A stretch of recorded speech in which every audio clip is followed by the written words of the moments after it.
Hello student, आज के इस वीडियो में आप पढ़ने वाले हैं क्लास 11th फिजिक्स का अध्याय 7 गुरुत्वाकर्षण के ऑब्जेक्टिव टाइप प्रश्न। तो आइए शुरुआत करते हैं। प्यारे विद्यार्थियों, प्रश्न है दो पिंडों के बीच में लगने वाला गुरुत्वाकर्षण बल F यदि उनके द्रव्यमान तथा उनके बीच की दूरी दोगुनी कर दी जाए तो उनके बीच का गुरुत्वाकर्षण बल होगा। प्यारे विद्यार्थियों, सार्वत्रिक गुरुत्वाकर्षण का नियम आपको याद है। क्या कहता है सार्वत्रिक गुरुत्वाकर्षण का नियम? कि किन्हीं भी दो पिंडों के बीच में लगने वाला आकर्षण बल उन पिंडों के द्रव्यमान के गुणनफल के समानुपाती तथा उनके बीच की दूरी के वर्ग के व्युत्क्रमानुपाती होता है। यहां से हमारा जो फॉर्मूला निकल के आया था वो आया था F बराबर G m1m2/r। याद आ गया। G सार्वत्रिक गुरुत्वाकर्षण नियतांक है। अब हमें यह पता है कि दो पिंडों के बीच में लगने वाले गुरुत्वाकर्षण बल का सूत्र है F बराबर Gm1m2/r²। अब हमें यह कहा गया कि यदि इनके बीच के जो दूरी है उसको डबल कर दिया जाए, इनके द्रव्यमान को भी डबल कर दिया जाए, तो उनके बीच का गुरुत्वाकर्षण बल क्या हो जाएगा। चलो हम नया बल निकालते हैं। ठीक, द्रव्यमानों को डबल कर देना है, प्रत्येक का द्रव्यमान हमें दोगुना कर देना और जो दूरी है उसको भी क्या कर देना है, दोगुना कर दिया। 2 दूनी 4, नीचे वर्ग हो जाएगा 4r। 4 से 4 की जीवन लीला समाप्त। क्या हो गया मेरे बच्चों, Gm1m2/r। वापस से वही फार्मूला आ गया जो पहले था। इसका मतलब यहां कोई फर्क पड़ने वाला नहीं है, यानी कि यदि उनके द्रव्यमानों को भी डबल कर दो, उनके बीच की दूरी को भी डबल कर दो, तो बल उतना ही लगता रहेगा जितना पहले लग रहा था, यानी F बल। आया समझ में? आपको करना कुछ नहीं है, गुरुत्वाकर्षण बल का सूत्र लिखा, उसने आपको जो कहा, क्या कहा कि भाई द्रव्यमान और उनके बीच की दूरी दोनों को क्या कर देना, दोगुनी कर देना। हमने दोगुनी कर दी और वर्ग करके हल कर लिया। अगले प्रश्न पर आते। अगला प्रश्न है कि दो पिंडों के बीच में लगने वाला गुरुत्वाकर्षण बल F है, यदि द्रव्यमान वही रहे और दूरी दोगुनी कर दी जाए तो गुरुत्वाकर्षण बल होगा। फिर फार्मूला वही,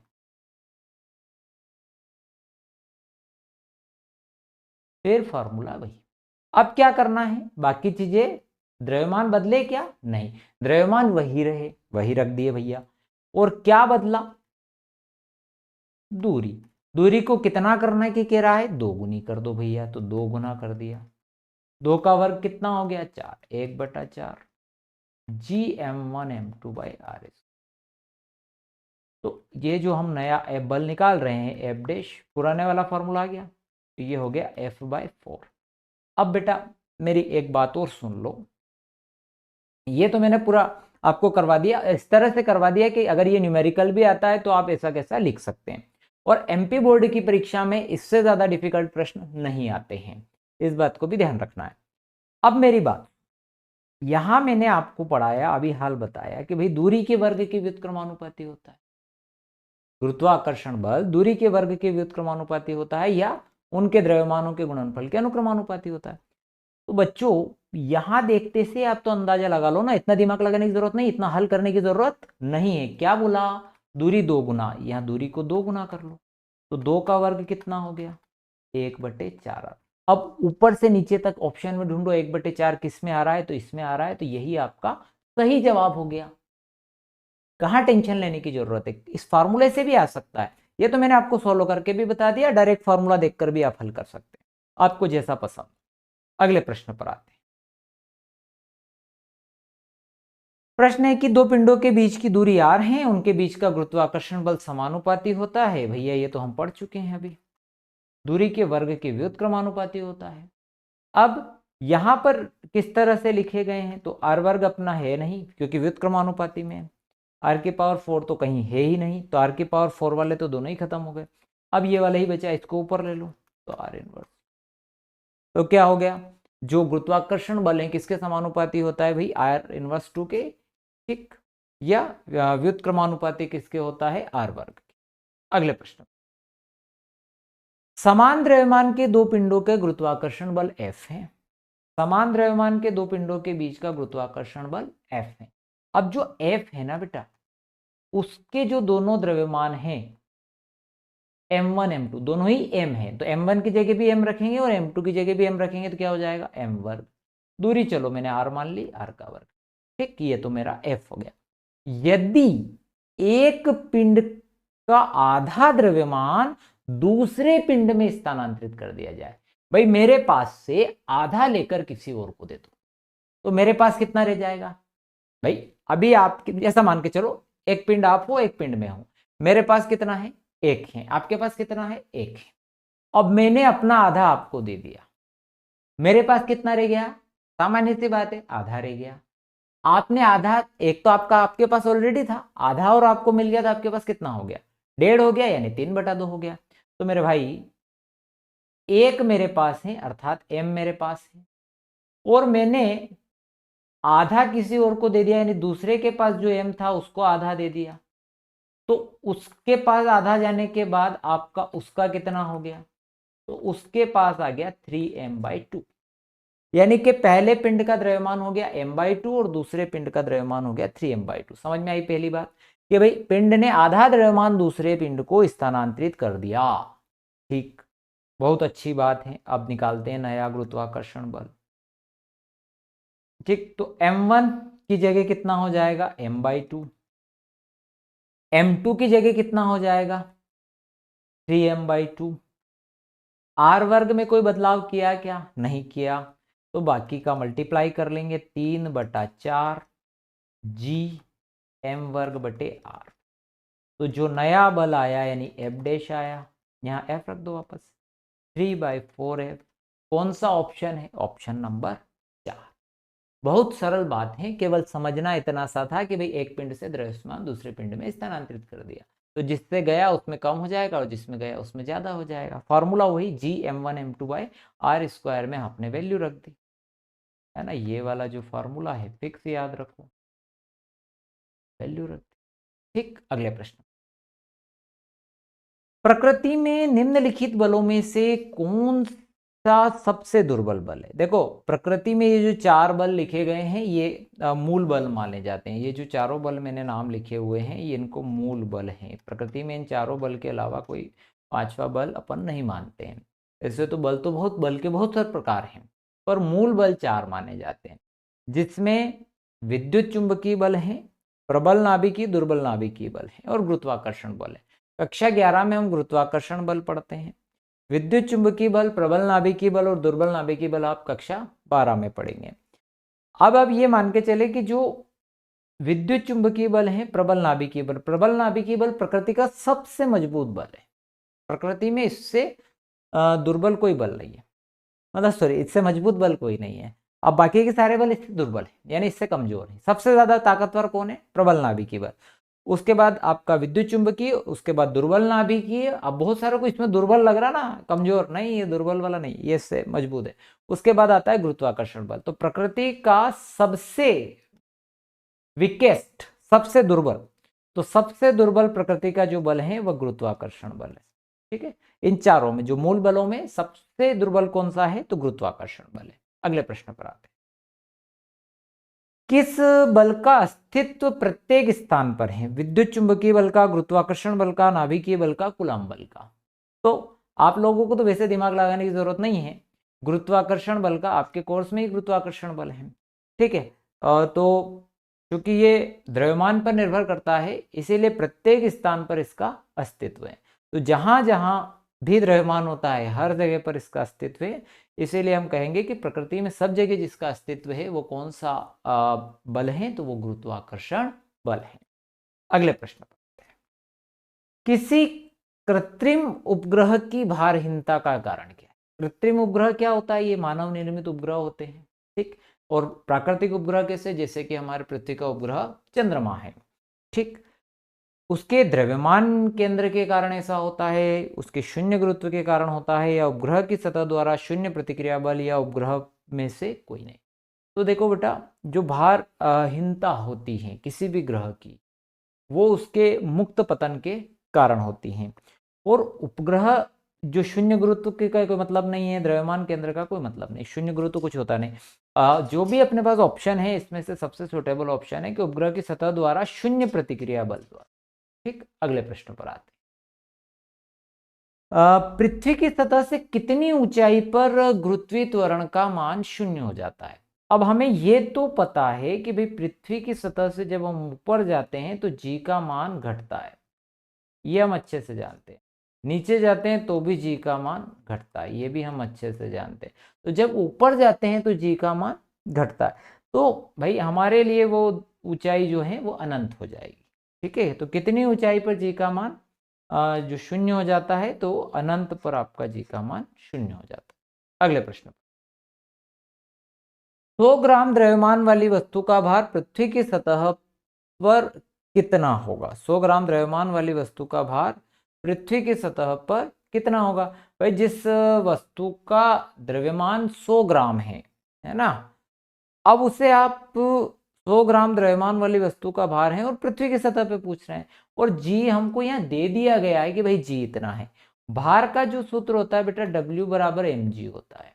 वेरी गुड। अब आपको द्रव्यमान पता है वो है 100 ग्राम, पर हम इसको बदल देते हैं किलोग्राम में, तो आप इसको डिवाइड कर दो 1000 इंटू जी का मान हमें दे दिया 10। एक शून्य से ये शून्य, इस दो शून्य से ये दो शून्य, बाया 1, उत्तर आ गया 1 न्यूटन। ठीक, आप W बराबर mg, ये भार का सूत्र है। अगले प्रश्न पर, पृथ्वी की सतह से किसी पिंड का द्रव्यमान 100 किलोग्राम है, यदि पृथ्वी की सतह से उसकी त्रिज्या के बराबर गहराई पर हो तो उसका द्रव्यमान होगा। अब भाई आपको यहां थोड़ा सा कंफ्यूज कर दिया, आप घबरा इसलिए जाएंगे कि आपने एक सूत्र पढ़ा कि पृथ्वी की सतह से गहराई पर जब हम जाते हैं तो जो जी के मान में क्या परिवर्तन आता है, तो जी का मान घटता है, और जब आप उसकी त्रिज्या पर पहुंच जाते हैं तो वहां केंद्र पर पहुंच जाते हैं, यानी R/R होके वो आपका मान शून्य हो जाता है। इसीलिए अब आपको यहाँ जो है कंफ्यूजन क्रिएट हो गया। कंफ्यूजन क्या क्रिएट हो गया कि भाई हम केंद्र पर जा रहे हैं तो गुरुत्वीय त्वरण का मान शून्य है।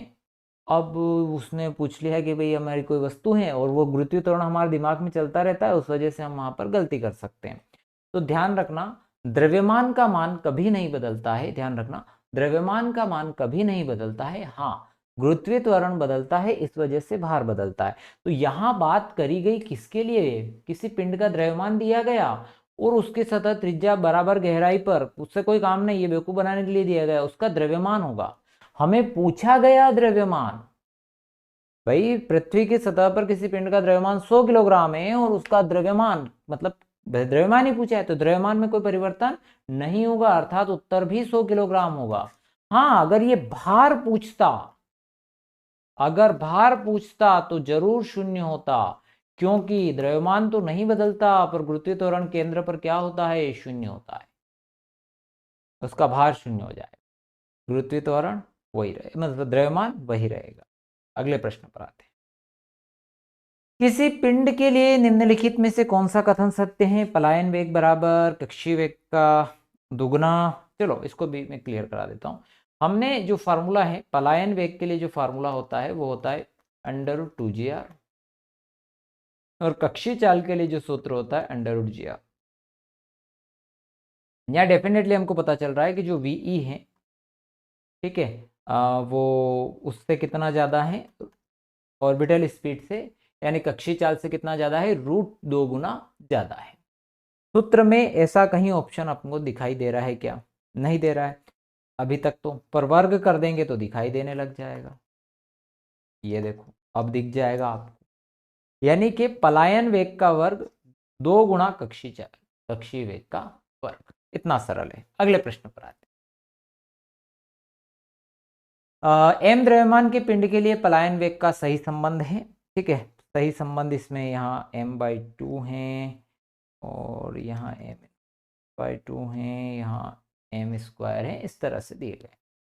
अब एक काम करिएगा कि मेरे भाई आपको फॉर्मूला मैंने पढ़ाया था, जब पलायन वेग के बारे में हमने पढ़ा हुआ है तो हमें ये पता है कि जो पलायन चाल हैं, वेग की बजाय चाल शब्द प्रयोग करें तो ज़्यादा बेटर होता है।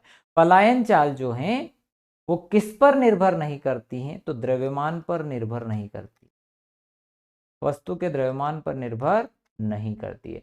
तो द्रव्यमान पर निर्भर ही नहीं करती है, तो फिर ये m⁻0 वाला ही सही हुआ, है ना, तो वो तो 1 हो ही गया। तो किस पर निर्भर नहीं करती मेरे भाई? द्रव्यमान पर। तो m द्रव्यमान पिंड के लिए पलायन वेग का मान v समानुपाती m⁻0। ठीक, अगले पर आते हैं। किसी वस्तु को पहले 100 मीटर फिर 200 मीटर की ऊंचाई से गिराया गया। चलो अपन गिराते हैं। ये 100 मीटर है और यहां ले ले हम 200। अब मेरा आपसे प्रश्न, दोनों जगह से गिराया, 100 मीटर से भी गिराया, 200 मीटर से भी गिराया। अब आपसे पूछा गया कि भाई किसी वस्तु पे 100 मीटर से फिर 200 मीटर से गिराया गया, तो दूसरी, अब देखो इसमें बल पूछा गया कि भाई कहां पर बल अधिक होगा, पहली स्थिति में ज्यादा होगा, दूसरी स्थिति में ज्यादा होगा। तो मेरी बात सुनो कि भाई जो हम ये जानते हैं कि जी का मान जैसे जैसे ऊपर जाते हैं घटता जाता है, तो जी का मान इस 200 मीटर वाली स्थिति में कम होगा, सब ऊपर देखो आप, और यहाँ पर इससे इसकी तुलना में क्या होगा? ज्यादा होगा। तो आप ये देखेंगे कि भाई जिसका जी का मान कम है उस पर बल भी कम लगेगा। ठीक है, तो इसका मतलब जो है दूसरी स्थिति में बल कम लगेगा। ठीक है, कौन सी स्थिति में? तो दूसरी वाली में बल कम लगेगा। अगले प्रश्न पर आते हैं। केपलर के ग्रह गतिकी संबंधी दूसरा नियम किसके संरक्षण पर आधारित है? केपलर का ग्रह गतिकी का दूसरा नियम क्या कहता है भाई? दूसरा नियम क्या कहता है कि जो ग्रह है, ग्रह जो है समान समय में समान क्षेत्रफल तय करते, ग्रह जो है समान समय में समान क्षेत्रफल तय करते हैं। केपलर के ग्रह गति के नियम ये कहते हैं कि ये ग्रह समान समय में समान क्षेत्रफल तय करते हैं। इससे ये हो गया आपका कोणीय संवेग। ठीक है, तो ये किस पर आधारित है? कोणीय संवेग पर आधारित है। ठीक है, और नियम मैंने आपको बता ही दिया। ठीक, तो आपको याद होना चाहिए कि केपलर का ग्रह गति के नियम, दूसरा नियम जो है क्षेत्रफल नियम जिसे कहते हैं, वो किस पर आधारित है? तो कोणीय संवेग पर। अगले प्रश्न पर, एक्स ग्रह की तुलना में पृथ्वी का द्रव्यमान लगभग 10 गुना है। एक्स ग्रह की तुलना में पृथ्वी का द्रव्यमान लगभग 10 गुना है और व्यास लगभग 2 गुना है। यदि पृथ्वी पर किसी व्यक्ति का भार 100 किलोग्राम है तो एक्स ग्रह पर उसका भार होगा। चलो इसकी चर्चा करते हैं। पहले हम पृथ्वी पर किसी व्यक्ति का अपने को भार दिया गया है, पहले तो ये बात क्लियर हो गई। तो पृथ्वी पर जो भार है वो है हमारे पास 100 किलोग्राम। ठीक, अब पृथ्वी का भार पता है अपने को, और पृथ्वी का गुरुत्वीय त्वरण भी हम लगभग जानते हैं कि कितना होता है, 10। तो अगर मुझे पृथ्वी पर किसी व्यक्ति का द्रव्यमान चाहिए तो मैं बहुत आसानी से यहाँ 10 रख के 10 किलोग्राम, 9.8 होता है वैसे तो, पर इजी कैलकुलेशन में हो इसीलिए अपन क्या कर रहे हैं, 10 ले रहे हैं। ठीक है मेरे भाई, अब और क्या दिया हमारे पास? कोई एक्स नामक ग्रह है और उस एक्स नामक ग्रह की, उस एक्स नामक ग्रह का द्रव्यमान और पृथ्वी के द्रव्यमान से, ठीक है, उस एक्स नामक ग्रह का द्रव्यमान पृथ्वी का द्रव्यमान लगभग 10 गुना है। एक्स ग्रह की तुलना में पृथ्वी का द्रव्यमान लगभग 10 गुना है। कौन ज्यादा है? पृथ्वी ज्यादा है। तो आपने इसको 10 गुना कर दिया, तो अब दोनों बराबर हो गए। यानी कि अगर मुझे इस एक्स ग्रह का द्रव्यमान चाहिए तो वो क्या हो जाएगा? me/10 हो जाएगा। इसी टाइप से व्यास लगभग 2 गुना है। हमें व्यास की जरूरत नहीं पड़ती, हमें किसकी जरूरत पड़ेगी? त्रिज्या की। ठीक है, तो पृथ्वी की जो त्रिज्या है, और जो एक्स ग्रह है उसकी त्रिज्या है, तो पृथ्वी की त्रिज्या की तुलना में एक्स ग्रह की त्रिज्या क्या हो गई? ज़्यादा हो गई। तो एक्स ग्रह की त्रिज्या अब क्या आ गई हमारे पास? RE/2। हमारे पास उसकी त्रिज्या आ गई और उसका सारा मामला आ गया। अब जी निकालना है। सूत्र हमारे पास होता है GM/R²। अब जी इंटू, ठीक, आर, एम की जगह आ गया ME/10/R की जगह RE। ठीक, तो लगभग ये हो गया हमारे पास। तो जी इंटू, अब इसकी जो भिन्न के बटन भिन्न ऊपर चला जाएगा तो ये हो गया 2/10 ME/R। तो 2/10 यानी 1/। ठीक है, तो जो नया जी हमारे पास पुराने जी की तुलना में आता है वो 1/5 है। ठीक, बहुत बढ़िया बात। अब हमारे पास जी भी है, एम भी है, W बराबर mg लगा देंगे। तो m हमारे पास कितना था? 10 किलोग्राम। 1/5 पृथ्वी की सतह पर 10 कितना होता है, जी कितना होता है, 10 होता है। कहाँ त्रुटि करी यार, लगभग 2 गुना है, ठीक है। तो आर एक्स हो गया हमारे पास आर ई बाई 2। हाँ, यहाँ अपन ने थोड़ी सी एक त्रुटि की है, उस त्रुटि को देख लो, इसलिए नहीं हुआ। वही जी एम बाई आर का वर्ग है ना, तो यहाँ वर्ग करेंगे तो आर ई स्क्वायर बाई 4 हो जाएगा, और ये 4/10 हो जाएगा। तो 2 दूनी 4, 2 5 बस, तो 2/5, ठीक है मेरे भाई। अब 5 से कैंसिल कर दो, तो 5 दूनी 10, 2 दूनी 4, 40। वापस से समझ सकते हैं, अगर आप, मैं एक बार बता दूं कि भाई हमारा जो द्रव्यमान है, अगर हमें भार पता हो तो हम द्रव्यमान निकाल सकते हैं। तो हमें 100 किलोग्राम भार दिया गया था, तो पृथ्वी की सतह पर हमने उस 100 को 10 से भाग लगाकर हमारा द्रव्यमान निकाला पृथ्वी की सतह पर। फिर एक्स ग्रह की तुलना में हमको उसका दिया, तो एक्स ग्रह जो है, पृथ्वी का जो द्रव्यमान है वो उस एक्स ग्रह की तुलना में 10 गुना है। तो उस एक्स ग्रह का द्रव्यमान कितना हो जाएगा, इसका 1/10 हो जाएगा। तो me/10 कर दिया अपन। उसी टाइप से व्यास डबल था तो त्रिज्या भी डबल हो जाएगी। तो पृथ्वी की त्रिज्या डबल थी, तो हमें उस ग्रह की त्रिज्या चाहिए थी, तो उससे अपन ने 2 से भाग लगा दिया, इस तरह से। उसके बाद जी बराबर gm/r² वाले सूत्र में मान रखा, केवल हल किया, तो यहाँ से एक नया जी हमको मिल गया। पुराने जी का मान हमें पता रहता है, ठीक। तो कुल मिलाकर यहाँ अगर जी का मान रखेंगे, 5 दूनी जो 10 हो जाएगा, 4 अपने पास लगभग ये हो गया। जी डैश और डब्ल्यू बराबर एम जी करा, क्योंकि एम हमारे पास 10 था, उसमें 4 का गुणा किया तो 40 किलोग्राम। अगले प्रश्न, यदि कोई पिंड सूर्य के चारों ओर पृथ्वी की तुलना में 8 गुना चाल से परिक्रमा कर रहा है, तो पिंड और पृथ्वी की त्रिज्याओं का अनुपात होगा, ठीक मेरे भाई। अब ये जो हमारे पास मामला है वो ऑर्बिटल स्पीड से आ जाएगा, तो v बराबर √gr वाले, ठीक। अब आप ये देखो कि ये जो है हमारा यहाँ हो जाएगा, इसको v1 दे दें, और √g इंटू √r1 ना। फिर इसी टाइप से v2 भी निकालेंगे, तो √g इंटू √r2। अब इन दोनों को अनुपात निकाल लेते हैं, तो v1/2, जी से जी कट ही जाएगा, तो √r1/r। हमें क्या चाहिए, हमें चाहिए कि भाई पिंड और पृथ्वी की त्रिज्याओं का अनुपात चाहिए। तो पृथ्वी की त्रिज्या है क्या, r1 अनुपात r2 है, इसका ये वर्ग हो जाएगा, तो v1 का वर्ग बटे v2 का वर्ग। अब बच्चों एक बात बताओ, हमें क्या कहा गया, चारों ओर पृथ्वी की तुलना में 8 गुना चाल से परिक्रमा कर रहा है। तो पिंड जो परिक्रमा कर रहा है उसकी चाल है पृथ्वी से लगभग 8 गुना ज़्यादा। मान लो पृथ्वी पर v है, तो यहाँ 8v है, तो 8v का वर्ग, तो v वर्ग बटे 8 का वर्ग हो जाएगा 64v वर्ग, तो 1/64 है ना, ठीक। इस तरह अगले प्रश्न पर आते, यदि पृथ्वी की त्रिज्या आदि और घनत्व 4 गुना कर दिया जाए, तो पृथ्वी की सतह पर भार हो जाएगा, ठीक। भार का कनेक्शन सीधा सीधा W बराबर mg से है, यानी अगर आपको g पता चल जाए तो आपका भार भी पता चल जाएगा। तो पहले g पता लगाना है, तो g पता लगाने का सूत्र ये है। पर अब की बार अपने को घनत्व भी दे रखा है, तो पृथ्वी का घनत्व निकालने के लिए आयतन गुना घनत्व कर देंगे। तो ये नया सूत्र है, आपको आता है वैसे ये जी इंटू 4/3 पाई आर रो, ये आपका सूत्र है। रो क्या है, घनत्व है।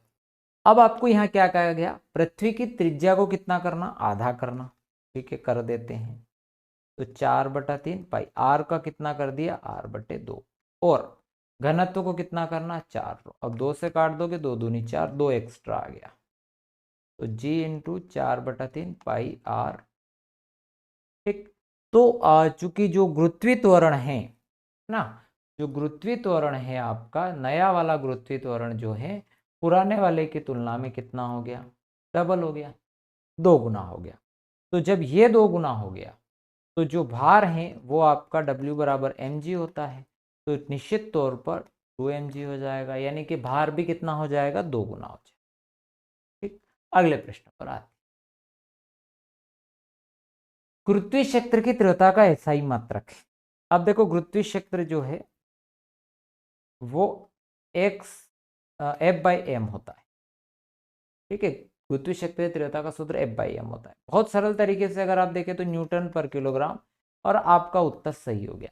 और मैं अगर इसको और डिवाइड कर देता हूं, देखो करता हूं, m है ना, सॉरी, इसका होता है जो व्युत्पन्न मात्रक के फॉर्म में किलोग्राम मीटर सेकेंड इनवर्स 2 बटे किलोग्राम।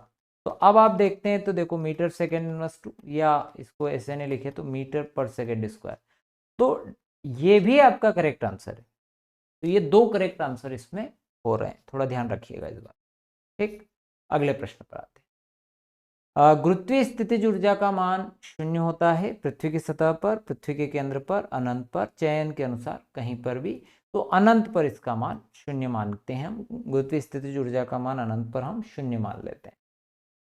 अब बात करते हैं, किसी पिंड की पलायन चाल निर्भर करती है, हमारे पास दो सूत्र के अंदर 2gr ये सूत्र है बेटा। तो ये एक आर ही ऐसा एक फैक्टर है जिस पर ये डिपेंड करता है, और वो आपका ऊंचाई है, द्रव्यमान पर डिपेंड करता नहीं, दिशा से कोई मतलब नहीं। ठीक है, तो प्रेक्षेपण बिंदु की ऊंचाई पर। कोई धूमकेतु सूर्य की परिक्रमा कर रहा है और अति दीर्घ गति कक्षा में कर रहा है, तो कौन सी राशि नियत रहेगी? क्या भाई, धूमकेतु घूम रहा है, रेखीय चाल नियत रहेगी, कोणीय चाल, स्थितिज ऊर्जा, कोणीय समय। तो आपको ये पता है कि कोई भी ग्रह जैसे घूमता है दीर्घ वृत्ताकार कक्षा में, तो वो केपलर के नियम के अनुसार है, और केपलर का दूसरा नियम कोणीय संवेग संरक्षण पर आधारित है। तो आप सीधे सीधे लगा देंगे चौथे वाला, यानी कोणीय संवेग। अगले प्रश्न पर गुरुत्वीय क्षेत्र की तीव्रता का मात्रक, ये तो अभी हमने कर लिया, न्यूटन पर किलोग्राम। सार्वत्रिक गुरुत्वाकर्षण नियतांक कैपिटल जी का जो मान है वो रटा हुआ होना चाहिए 6.67 10⁻11। अब ये जो सूत्र है Gm1m2/r², हमें g के लिए चाहिए, तो क्या हो जाएगा, g बराबर F r² बटे m1m2।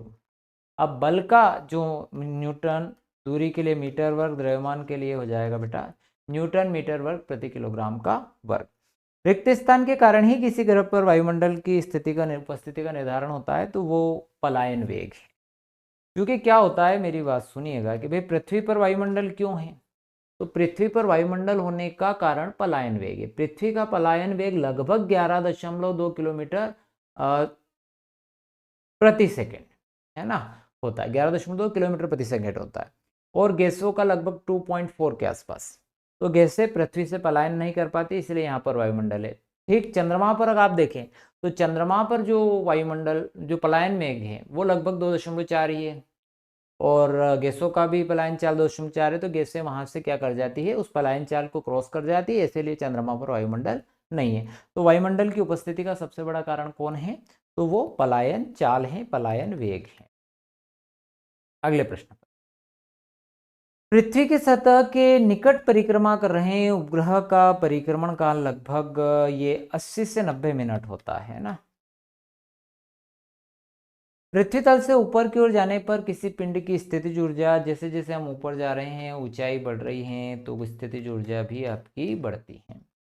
पृथ्वी की सतह पर गुरुत्वीय त्वरण का मान अधिकतम होता है। देखो, पृथ्वी की सतह पर पृथ्वी जो है ना वो गोलाकार नहीं होकर वो ध्रुव थोड़ी सी क्या है, चपटी है।